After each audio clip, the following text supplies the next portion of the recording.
од каде толку запаленост, би рекле, на таа тема, инаку од луѓе што можеби никош не биле во Русија, нели, нити во Украина. Нити не биле. Нити па планираат да идат. Не, можеби сакаат да го видат Да. Ленинград, Санкт Петербург или Петроград, три имиња. Преубав град.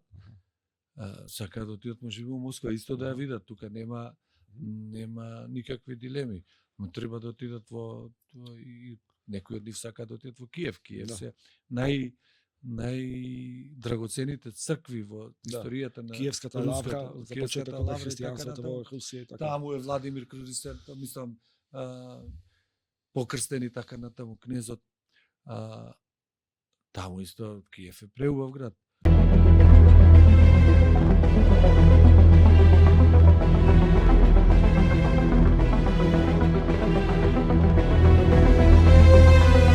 Здраво, добре дојдовте во новата епизода на Контекст. Јас сум Стојан Синадинов, новинар во Вистиномер. Наш гостин во оваа епизода на Контекст е Љупчо Поповски, новинар и политички коментатор. Добро Рајдов, драго што сум овде.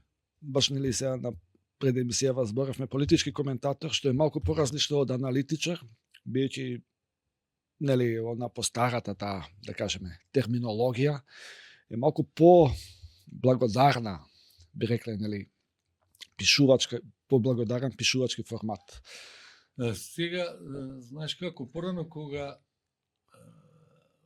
имаше редакции големи, да речем Нова Македонија, Вечер исто беше голема редакција, па и Матава беше голема редакција. А и сега тоа зборувам за Македонија, да не зборувам во времето на Југославија. Зборувам за овие регионални контексти.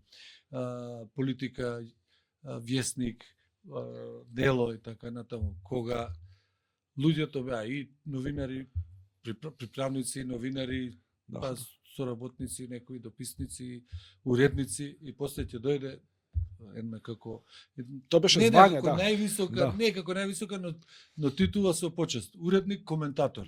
Не уредник аналитичар. Бидејќи сега знаеме сите се. Уредник, коментатор, тоа е некако како слободен уредник кој што може да пишува за се, нема никакво ограничување во редакцијата, така што како да речем не е највисоко, но ниво со голема почест. Од кај да го почнеме нашиот денешен разговор, може би е во актуелната состојба во светот. Пред некој ден американскиот претседател Доналд Трамп рече дека ако успе пред најавената, нели, пред најавата за можна средба со неговиот руски колега Путин и евентуално Зеленски во Будимпешта, и ако успее да постигне мир во Украина, тоа би била негова 10-та затворена војна, нели, за помалку од колку 9 месеци, толку е од јануари наваму, претседател. Значи, може ли има еден огромна перцепција во јавноста и во Америка и во светот за Трамп, за неговото неолиберално владење, за тоа што го прави, гледате сега со белата куќа руши и така натаму, создава непријатели, испраќа национална гарда по Чикаго, по Вашингтон, во Портланд, во Орегон и така натаму.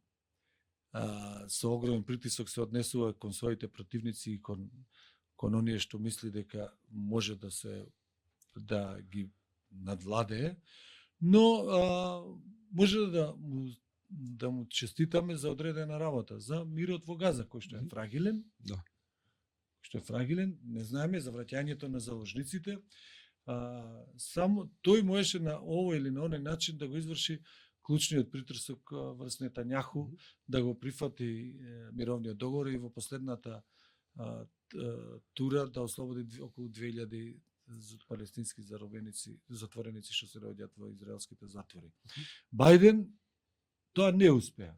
Тоа никогаш не успевале ниту другите демократски претседатели.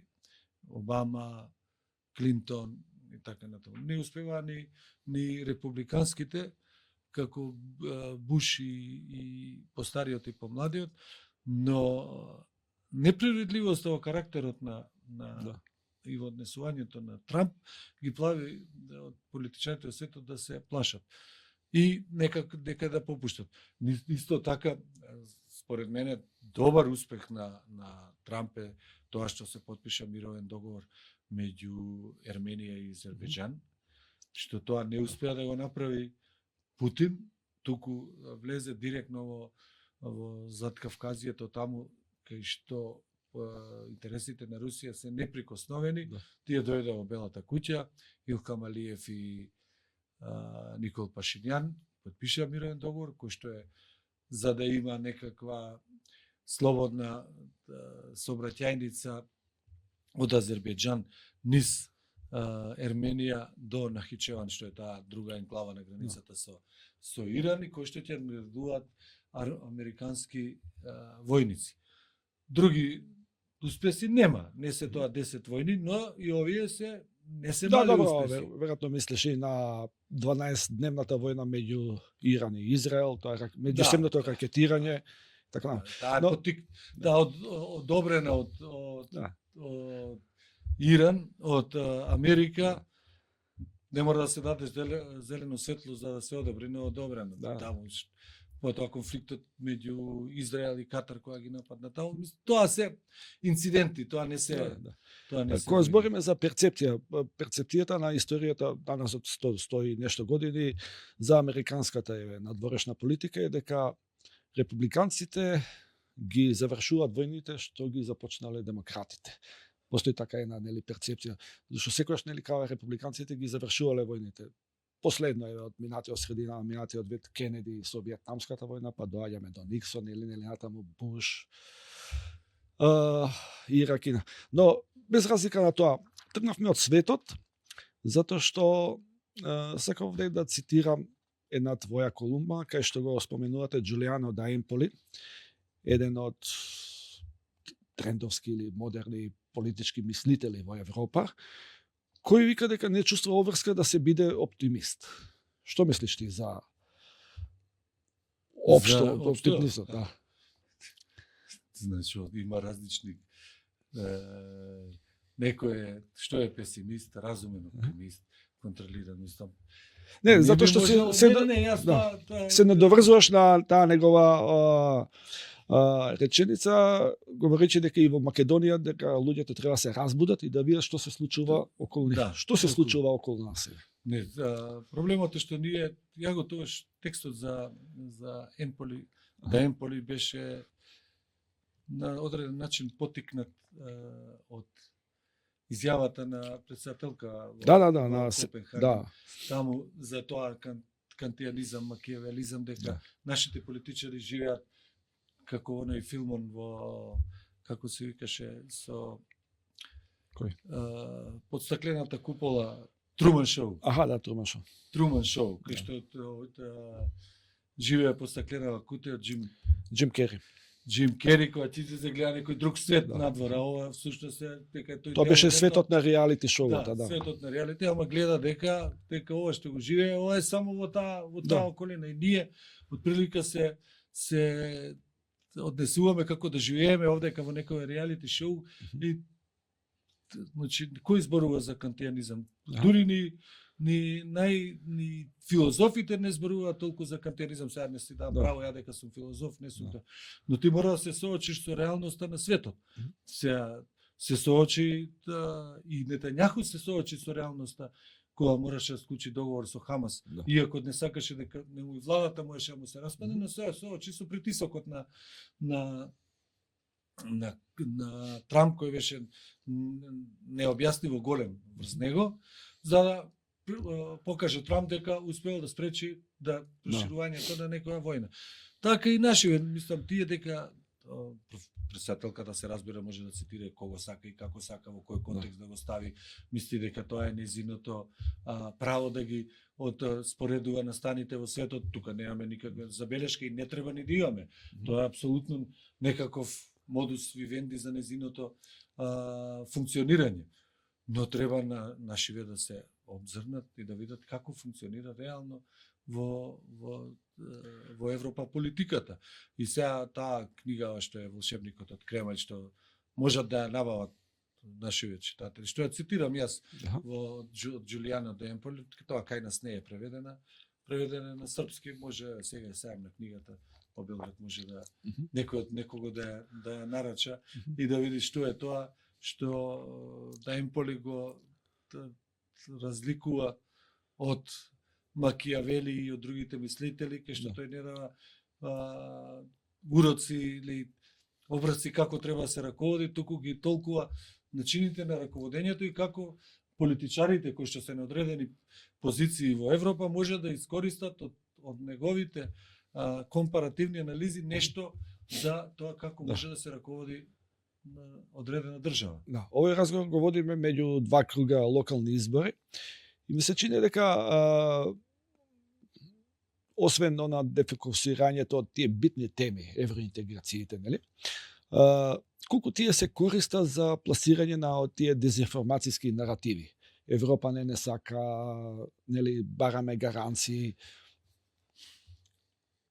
Зашто таа мантра толку долго присутна? Која за дезинформациите? Да, дека ете Европа не сака. Затоа што треба да се соочиш со себе си, а не можеш да се соочиш, бидејќи ти треба да размислиш што сакаш ти. А не дали некој нас не сака или не сака. Значи, како тоа ќе земеме ливче од Невен или од па не сака, од Детелинка, не сака или Детелина или со не знам колку лисија. Мислам, тоа се објаснувања за не за нездрава демократија, туку за општество или за граѓани кои не сакаат да размислат каде понатаму би оделе. Еве, јас сега еден пример ќе дам. Ние во Независен таму бевме една многу добра приказна во порталот наш од пред една недела, има 2 недели, за тоа дека 600 ученици, средношколци од Делчево, од Пехчево, од Македонска Каменица, од Берово, 85% дел од Виница, 85% сите завршени средношколци отиште да студираат во Бугарија. Таму добиваат сместување во студентски домови, добиваат 140 евра стипендија. Имаат одличен факултет. Во исто време нивните родители овдека на таа приказна дека Европа не сака и напротив апропо дека Бугарија сака нас да ни го одземе идентитетот, во исто време ги испраќаат нивните деца да студираат во Софија, а гласаат за ВМРО, таму добија убедливо во првиот круг и во Делчево, и во Пехчево, и во Берово, против повладувајќи на таа, да речем, антибугарска политика. И сега јас не ги осудувам нив. Само сакам да го објаснам ова што претходно го почнеме, дека има некаков, германците го викаат тоа допелгангер. Допелгангер, од прилика со тоа. Значи, двојната личност во самиот себе, дека ти имаш двојник и знаеш дека имаш двојник. И сега ние тоа не можеме да го на каков разумен начин да го објасниш. Да се бориш против тоа што бугарите сакаат, ги испраќаш сопствените деца на интоксинација, да речем, не е тоа само образование, бидејќи ти кога студираш на Харвард, верувам дека сите што отишле на Харвард имаат некаква проамериканско чувство, поглед на работите, либерален или конзервативен, се едно дека се согласува или оној што студирал на Итон коледжот или значи тоа има некаква никој не може да би сега не можам ја да тврдам дека сите се интоксинирани од кога ќе се вратат од Бугарија или Стара Загора или Пловдив, но начинот на образованието, представувањето, јазикот и така натаму ги прави на одреден начин пријатели на таа држава. Не непријатели, не како некакви не можам да кажам соработници или било што, но да има попријателско чувство надвор од наративот што се практикува во Македонија од политичариве што се на власт, дека тие целата таа држава е непријателски настроена, не народот, туку државата е непријателски настроена кон Македонија. Тоа ако сега може изгледа малку фантазмогорично, но ако се повлече на паралела од 120 на години, тоа исто формирањето на ВМРО, нели гнездото на ВМРО било во Софија. Јасно. Не само гнездото, И туку поддршката. што го снесол јајцето биле луѓе од бугарскиот разузнавачки сектор, од дворот, од царскиот двор, од владата, мислам тоа е тоа се познати вистини, нема што да ги кажуваме. Сите луѓе што ние ги славиме како наши најголеми дејци или меѓу најголемите дејци, сите работеле во бугарски училишта. Немало македонски училишта, бидејќи тоа биле училишта на бугарската екзархија, завршиле воено или друго средно училиште и предавале. Гоце Делчев предавал во Новосело кај Штип, предавал на бугарски, не предавал на македонски, бидејќи ниту имал азбука, ниту бил, не може да предава на македонски училиште на бугарската екзархија. Ѓорче Петров бил службеник во власта и така натаму. Тодор Александар генерал или полковник, Александар Протудеров генерал на бугарската армија, сето тоа било поврзано со Бугарија и таа мешавина меѓу Македонија и Бугарија што е создадена при формирањето на ВМРО е историска вистина. Тука не е сега прашањето на историчарите да го кажуваат колку е тоа, колкав е тој миксот, каде преминало во ослободување на Македонија борците и така натаму. Мислам дека тоа повеќе би требало да се зборува за партизаните како успеле да направат држава, отколку за ВМРО како бил формиран бугарските служби. Да се вратиме во сегашноста. Во една твоја колумна, пишувајќи за новата позлатена доба во Америка, нели таа идејата на Трамп. Го цитираш Даран Аџемоглу, но интересно таму во еден тази Нобел, во сфери минатата година. Минатата година Нобеловец по економија. Но имаше еден многу интересен меѓунаслов, диктатура на дилетантизмот. Имаме ли кај нас тоа е изведено од зборовите на Аџемоглу, кој што значи тоа е месец и пол пред изборите во Америка, он ги во една анализа ги дефинира точно овие Маск, сите тие моćници, технолордовите кои што во основа за профитите, за подјармување на некој начин на општествата ни светот, сушност тие се политички и општествени дилетанти. Бидејќи тоа тие го земаат само еден аспект од животите на општествата, го се концентрираат на тој аспект, за да може да ги контролираат и да влечат огромни пари. Додека за напредок, за социјална правда, за тоа е се отфрлено настрана. И сега тој, како што вели Аџемоглу, дека тој е дилетантизам, во основа е дилетантизам, ама не можеме да кажеме дека тој е Джеф Безос или Маск исклучително паметен човек, не е дилетант, но дилетантизам во смисла на општо заеднички вредности. На таа некоја социјална димензија за општеството. Не само социјална, и за напредок. Тој се развива сега во технолошки напредок, кај што се овие технолошки гиганти и така натаму. Но има и еден куп други сфери во живењето на општеството, кај што им треба друг напредок. Земјоделство, например. Здравство и така натаму. Таму тие не се вклучени, освен што се вклучени преку технолошките помагала, софтвери, вештачка интелигенција и така натаму. Сега што го кажа, преска што зборувавме за дезинформациите, мислам дека во контекст на овие неколку или 10 души што се технолордови, феудалци и така натаму, значи сега ние треба да се запрашуваме дали вештачката интелигенција, OpenAI, chatbot, како таму ЧПГТ, па на Мета, како се вика. Па дури кинеската. Значи, тие може да бидат најголеми расширувачи на дезинформација. Затоа што тие користат текстови од најголемите светски медиуми, New York Times, што не е важно Економист, Атлантик, Монт и така натаму. Ги собираат, ги класифицира сега тоа OpenAI, ги класифицира во одредени сектори, во полиња, па после седнуваш ти, му пишеш, дај ми текст еден, да се напише сега за денеска има избори во Холандија, денеска се мисли. За тоа како ќе поминат, излезе, како ќе поминат и што ќе биде ако 1, 2, 3, 4, 5, 6, 7 партии влезат, бидејќи секогаш се коалициски партии таму во владата.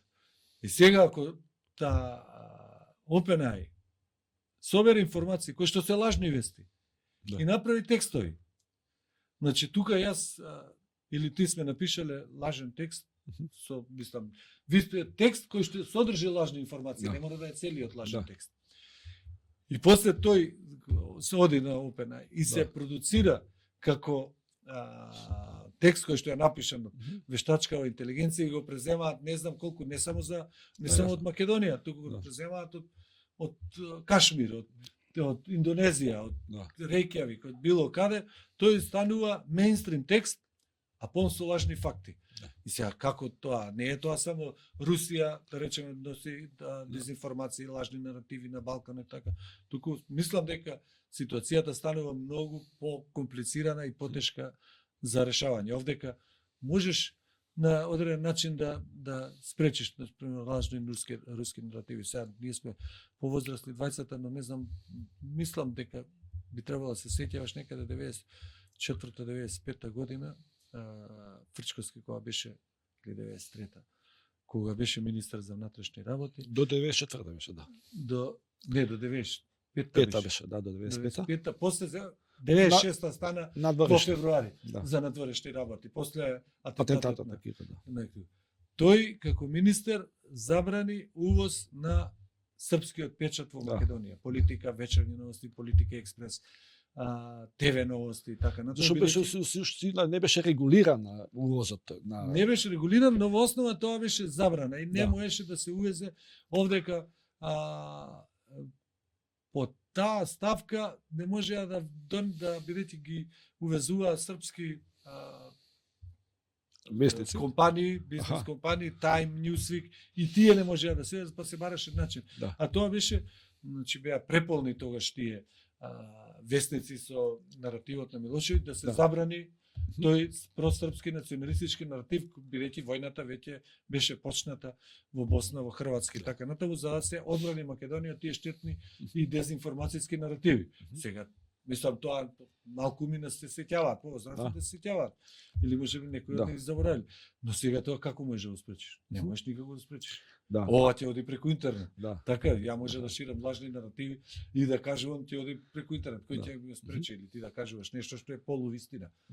Аџе моглу тој метод на тие технологии го нарекува моќ на убедување. Станува ли таа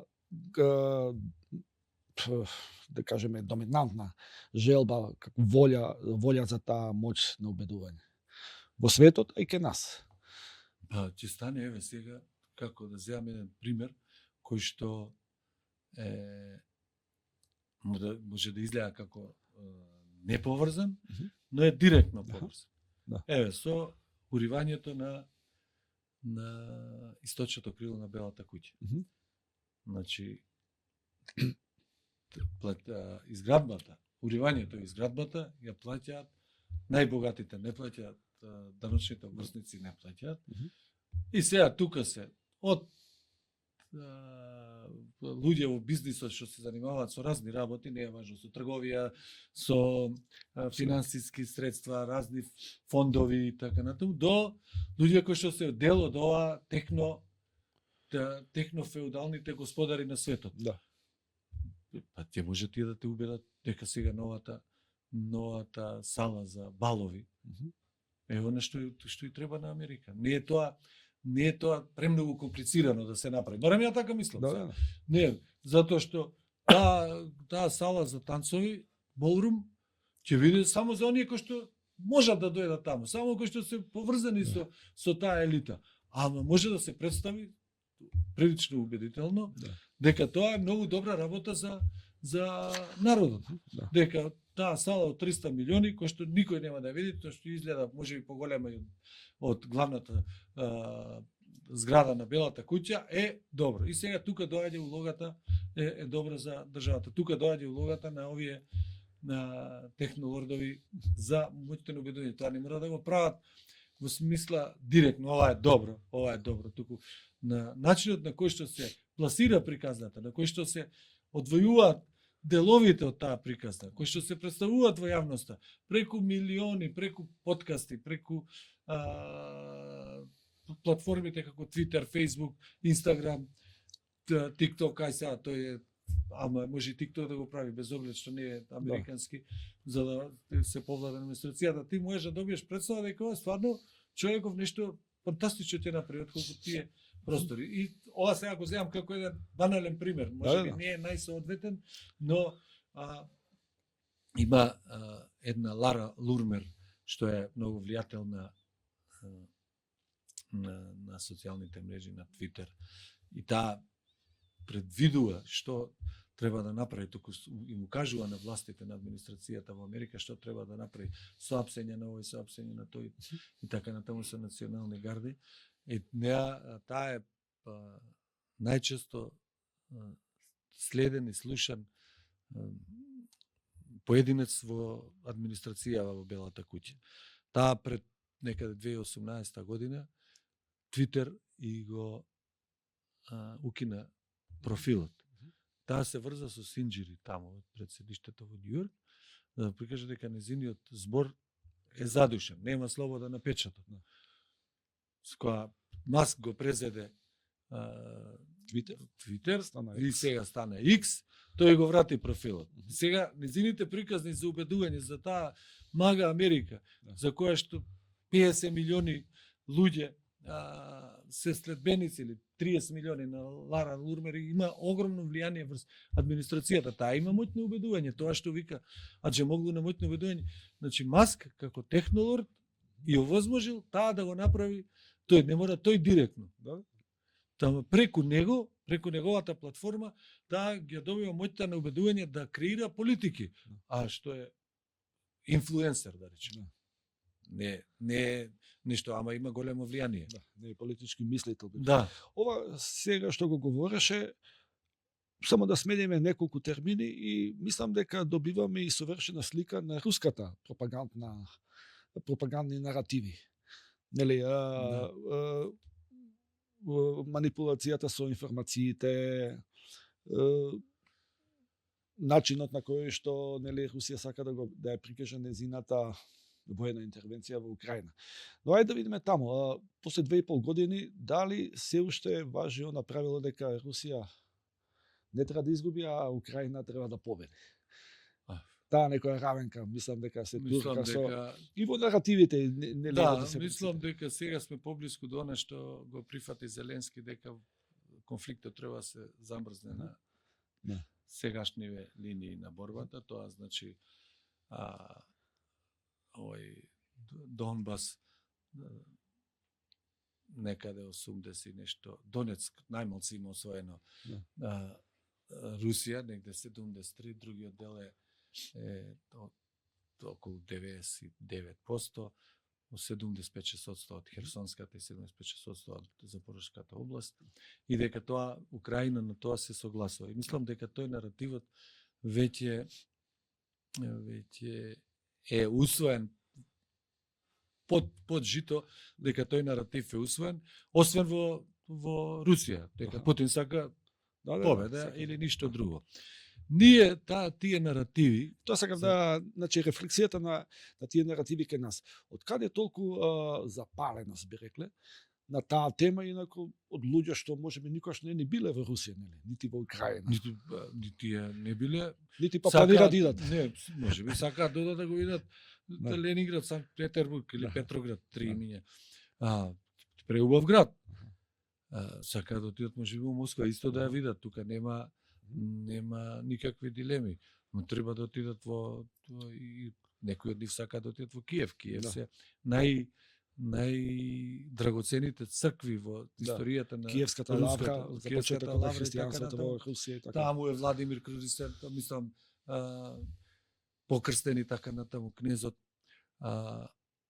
таму исто Киев е преубав град. Ама наративот, мислам дека повеќе е поврзан со тој наратив што доаѓа од Србија кај нас. Да, тоа да. Значи, таа линија. Прво, значи, Украина нас ни помогна најмногу во 2001 година на македонските оружени сили. Даде авиони, даде хеликоптери. Значи, тука најдрагоцена помош беше од таа, бидејќи тогаш немаше Македонија ништо оружје. Да. Значи, секогаш застанувала зад македонските интереси. И во овој конфликт, поголемиот дел, да искаже некаква, да кажам, неблагодарност, беше малци изненадувачки. Затоа што да искаже и да навива за луѓето, за империјата руска сега, која сака да освои уште една територија. Зошто? Не објаснива. Затоа што некој се побунил против нив, затоа што мисли дека не треба да бидеме ние во сферата на влијание на Русија. Да. Сега, од една страна, не гледам ја дека тука има некакви блиски контакти со тоа македонско-бугарскиот спор околу тоа. Некои тоа го не оѓаат. Изгледа дека има. Но Русија ја тормози и воено ја уништува Украина и ние гласаме за уништувачот. Мислам, гласаме. Навиваме поголем дел. Бугарија ја тормози Македонија, а викаме дека тие се несносните луѓе кои што нас не ограничуваат едината и нормалното живење. Тука е тој преска што го кажува Допелгенгер за двојност така и политичка шизофренија може да се нарече. Да, може да се нарече. Ама тука во голем дел има улога српскиот наратив. Не, значи, гледате, загинало момче во Бачка Топола, пример, во УП, лево десно. Ајде, на тајмни агрегаториве вести, и вамото. Па овдека нема толку вести што се објавуваат ако загине некој кај Богданци. Да. И сега тие се пренесуваат, и сега тој наратив не мора тоа да биде големо српски или така натаму. Важно ти ја преземаш српската медиумска сцена во својата приказна тука. Надвор од тоа Гран Клуб, Звезде Гранда и така натаму. Тоа е многу битен тој српски свет преку таа културна некоја димензија. Таа димензија ти си го прави тука преку таа културна, ама ти имаш овдека за настан што се случил во, значи загинало некој девчина, го убиле, некој дете, човек, било што. Тој добива голем третман во македонските медиуми. Тука не е потребно тоа. Убиствата во Македонија не добиваат, ама тоа е по линија на полна отпор на тоа што се пренесува преку порталите и така. Натаму и ти си и таа српска изложен си на таа, да, изложен си, тој се инфилтрира српските приказни и тоа општество таму кај нас без да го забележиме. Тоа сега како да ти кажам, и тоа се виде во овие, сега една година ќе биде од падот на настрешницата во Нови Сад, на први почнаа протестите на 15 кога го претепа студентите на факултетот за драмски уметности во Белград и оттогаш почна протестите. Рече си година дена, Да, рече си година дена и сега ја мислам дека 2/3 од луѓето во Македонија, тоа е моје мислење, дека беа против тие што се бунтуваат во Србија. Дека што бараат сега овие студенти и така натаму, која тоа држава добро, бидејќи беа сведоци на една исклучителна пропагандна машинерија. Освен N1 и данас тука немаше други нова РС што се гледа другото, се како следело вечерност и така натаму политика. И сега, значи, дали тие го поистоветуваат Вучич со цврста рака авторитарна која треба да раководи. Тоа ми беше следното прашање. Значи, и кај нас така да се случи. Дали нефункционалноста на македонското општество и држава во многу сфери, од јавен превоз, комунална хигиена, да не набројуваме нели разни други работи. И дали од таму е таа желба за таа некоја цврста рака и затоа успева тој наратив Путин, Вучич, па и Орбан, да кажеме. Затоа дали е затоа тука така со широки раце прифатен тој наратив за цврста рака? Мислам дека тоа е отсуство на демократија, на демократско зрење. Србија има своја собствена историја од Милош Обреновиќ. Милош Обреновиќ, првиот кнез Дивни, бил неписмен. Да. Така. Тргувал со свињи, со Австрија, да. Да. Уствари, целата, без оглед што од Србија, тоа е мојот став и од оно што сум разговарал со луѓе паметни, мислам колеги и така натаму од Србија, значи целата комуникација на Србија е преку Дунав кон Европа. Да. Значи Вук Караџиќ оди во Виена, да. таму Јохан Волган Гете ја преведува Хасанегиница, таму почнува да прави, значи таа европска уште тогаш имало околу 5-60 до 70.000 иселеници од Србија во Виена. Да. Не е линијата не е линијата каде од преку Романија, па преку Одеса, па до Москва, да оди. Линијата српска секој и трговијата за просветителска, да. Да, ама и трговијата. Да. И трговијата преку Дунав, Будимпешта и така натаму оди. И сега Милош Обреновиќ тргувал со свеќи и така натаму, со свињи. Со свини. Да. И после Милан Обреновиќ, па Караџорџевиќ, и па ова Драга Машин, се менуваат тие династија, Црна рука и така натаму. Се менуваат, има некое чувство во Србија или некакво, не знам тоа генетски, не може да се нарече генетски, но начинот на водење дека некаква автократија во државата е потребна за да може да функционира на одреден начин.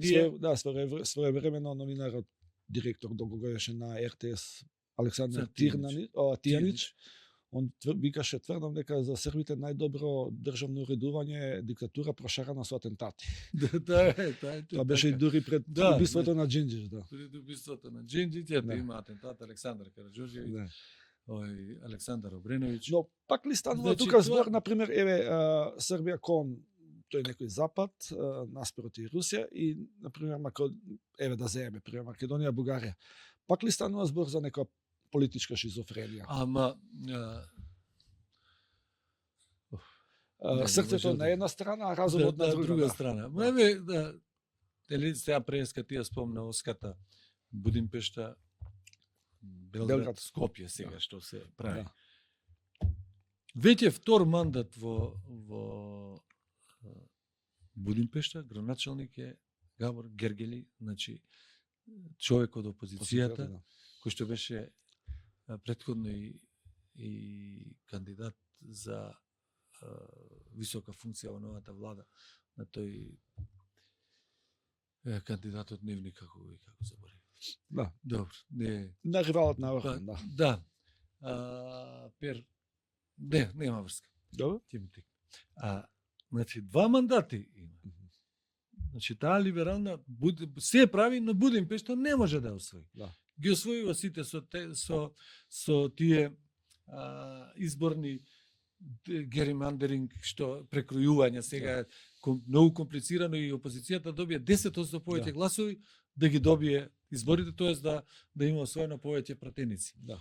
Значи, во Будимпешта и во Сегедин, значи тоа има едно големо острово на либерална прозападна мисла. Другото, сега Секеш, Вехервар, Дебрецин и така натаму, не другите мали места, помали места се понасочени, особено земјоделските, руралните, се за Орбан. Во Македонија и во Србија не е така. Ако го земеме само како исклучок победава на Петра Шилегов 2017, тоа беше се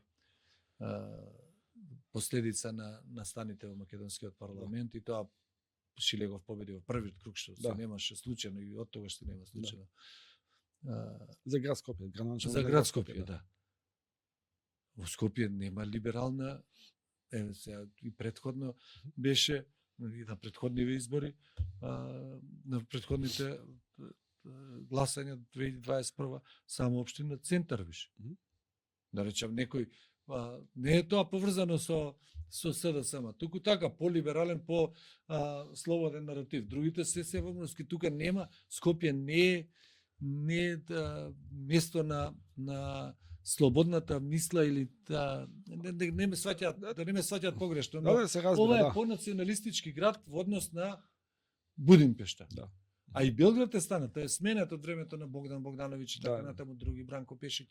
Тоа Белград до 90 година, да. до 90 и некоја. Тоа не е тој град најкосмополитскиот на Балканот. Најкосмополитски тука нема. Пример во Загреб е друго. Можеме минорна политичка сила на хрватско ниво, на државно, има 9-10% од поддршката. Но еве тоа е Томашеви Томислав, повтор пат освојува градоначалнички мандат, бидејќи пак е се од да кажам се пулсира таму како некаков Њујорк на балканскиве простори. Не е тоа Њујорк, но некаков Њујорк, бидејќи таму конзервативците, републиканците тешко може да победат. Скопје не е така. Зошто не е така? Тоа не е прашање на две реченици. Мислам, тоа треба една подолга анализа и посадржајна да се направи. Кога говориме за таа цврста рака, дури ние не сме исклучок. Еве растот на популистичката десница во Европа, деловно и во Америка е евидентен, значи можеби една деценија. Да, и повеќе. Да. И повеќе. Не е една деценија, таа најмалку. Значи, кога ќе се сетиш на Јер Хајдер, тоа 2005 година, кога ФПО стана дел од власта, тој стана вице-канцелар. Ама тогаш Австрија беше подложена на санкции од Европската унија. Тоа ми беше зборот.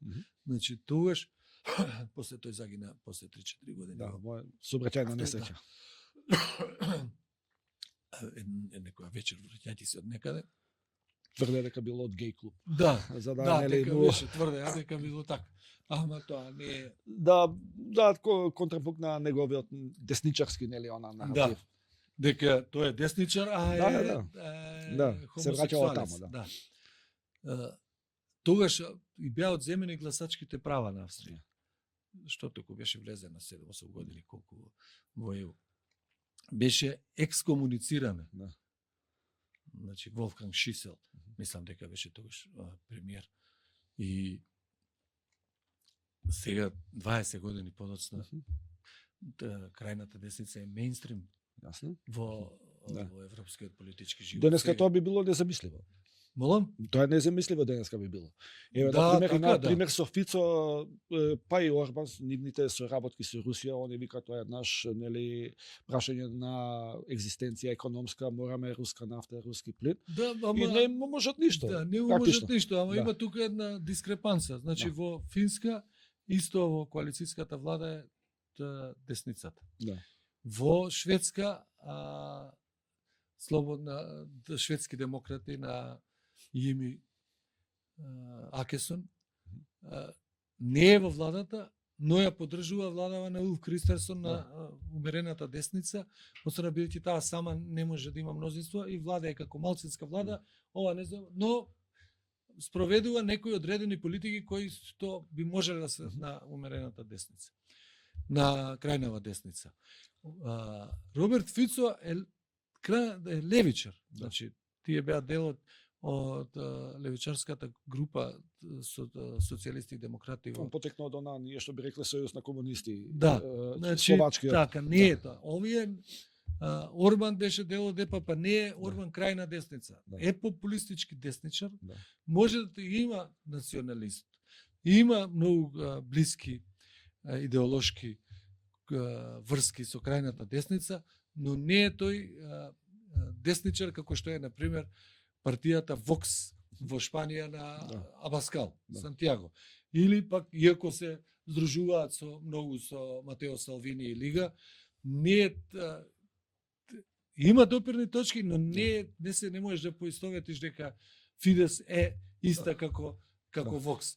Ама, во дел од политиките сега се тие дел заедно во патриоти на Европа, во пратеничката група, и се применуваат дел од тие наративи кои што ги кажуваше уште Јер Хајдер сега и на одраз алтернатива за Германија, да не знам, дури па и браќа на Италија на Мелони. Иако таа, на пример, еве, овие се Фицо и Орбан имаат разбирање за Русија, ама Мелони нема разбирање, застана цврсто за Украина. Значи, и во тие крајни сегменти на политичкиот живот има разлики, не е тоа унифицирано. Да, и години наназад, баш во тој пораст на европската десница беа изнаоѓани конекции со Путинова Русија.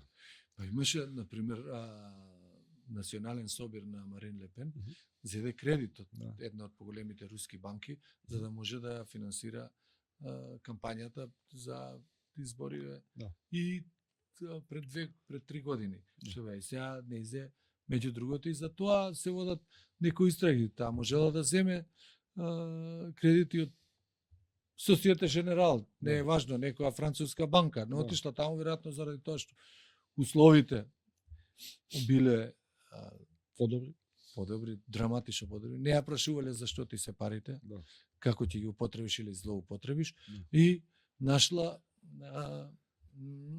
некој вентил во Русија. Сега и таа се повлекува од таа поддршка на Путин и така натаму, но не е целосно, не е до крај.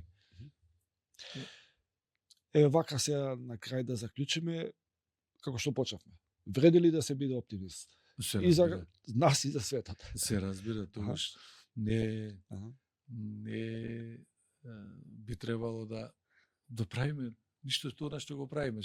Тогаш тоа нашата работа, нашето трудење би било како, знаеш, она ти филмски, многу се занимаваш со филми и критичар на модерни времења од Чаплин, кога машината, нели, таа индустриализацијата, кога тој ќе влезе во машината, има само еден потек што треба да го прави. Так, и ќе му побегне едно делче и мора да влегува внатре по запчениците да се не би требало да станеме ние такви, ако со вештачката интелигенција нели само кликаме, ама нешто кој ќе стане проблем, алгоритмот треба да го бараме. Така што мора да бидеме, барем ја така мислам, оптимизмот не смее да не наруши, затоа што сите општества, вклучувајќи го и наше, ако стане екстремно песимистичко, тоа не може да напредува. Ти мора да одиш напред, ако сакаш да одиш напред, мора да имаш некоја нишка, дека ќе дознаеш повеќе, ќе направиш повеќе, ќе согледаш некои други релации во светот, што се во самото општество, во околината, во соседите. Така што сега оптимизмот, тоа како викаше од шега од Кундера.